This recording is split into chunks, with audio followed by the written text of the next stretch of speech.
Hello everyone. তো আজকে হঠাৎ করে মনে হলো কিছু একটা মাখা খাবো।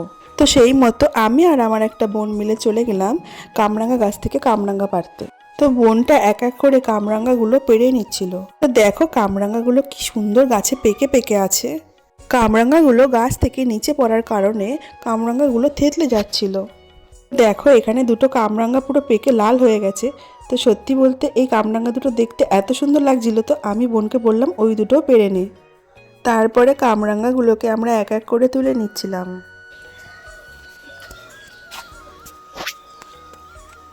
তো দেখো আমাদের কতগুলো কামরাঙা হয়ে গেছে, কতগুলো কামরাঙা হয়ে গেছে রে, আজকে মজা হবে।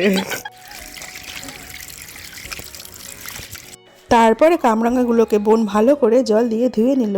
তারপরে এক এক করে কামরাঙ্গার পাশের শিরগুলোকে ভালো করে ছাড়িয়ে কামরাঙ্গাগুলোকে ছোট ছোট পিস করে কেটে নিলাম।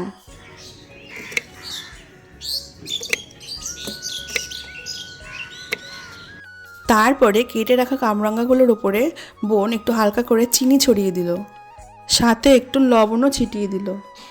তো দেখো আমরা এদিকে শুকনো লঙ্কা পুড়িয়ে রেখেছিলাম, তো ওই লবণের সাথে শুকনো লঙ্কাটা ভালো করে গুলে লঙ্কাটা ওপর থেকে ছড়িয়ে দিয়ে ভালো করে মেখে নিল। তো দেখো আমাদের কামরাঙ্গা মাখা রেডি। তো আমার তো পুরো জিভে জল চলে এসছে খাওয়ার জন্য। তো আমি বোনকে বললাম তুই বল তো খেয়ে কেমন হয়েছে। তো এত হাসি শুরু করলো হঠাৎ করে, তো ও কিছু বলতেই পারলো না আর।